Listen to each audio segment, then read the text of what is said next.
Fareed Zakaria GPS, seen in Sunday morning 10 Eastern and Pacific. Now for a What in the World segment. What got my attention this week was a claim by Glenn Beck. Here he is on his radio show last Monday.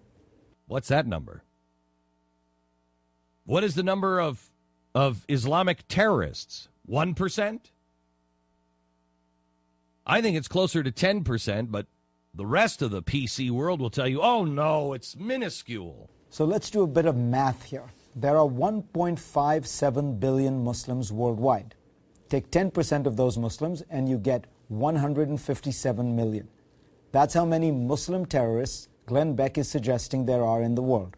157 million. Beck wondered why, oh why, this wasn't receiving any media coverage. Well, let me suggest one reason.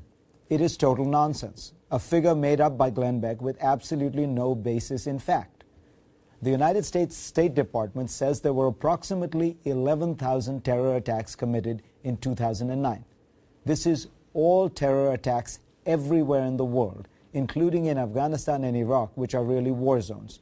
But still, let's do a little more math. Stay with me, Glenn.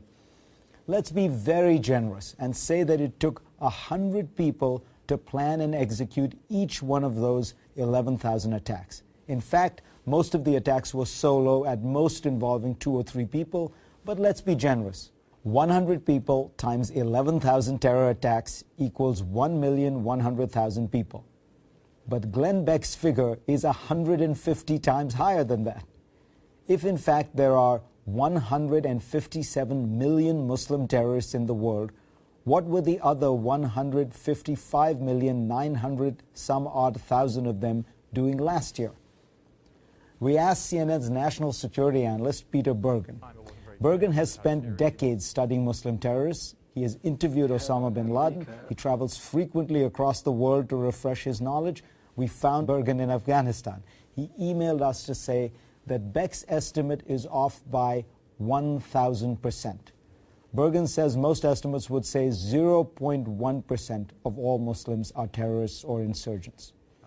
Now, after Beck made this claim that 10% of Muslims are terrorists, his producer got Beck off on a technicality saying, well, that dictionary.com's definition of a terrorist includes people who advocate or support terrorism. Of course, the FBI, the State Department, and most other organizations define terrorist in the more commonsensical sense that they are, well, terrorists, but never mind. And this guy cited some polls to support the claim that many in the Muslim world don't like us and wish us harm.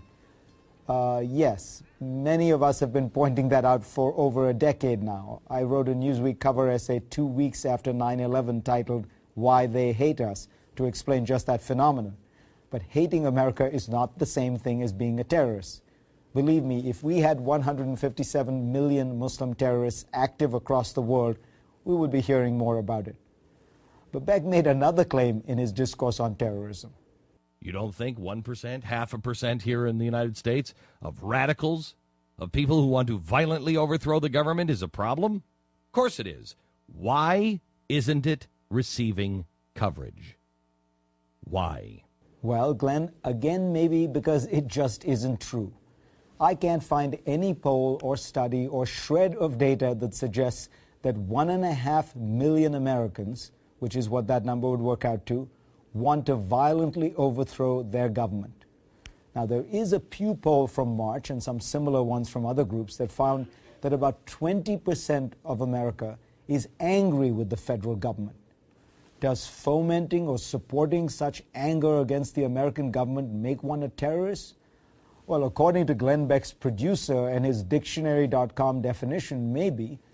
But in that case, how would one describe a man who has been fueling such anger against the American government on television daily for the last 2 years? How, in other words, would one describe Glenn Beck?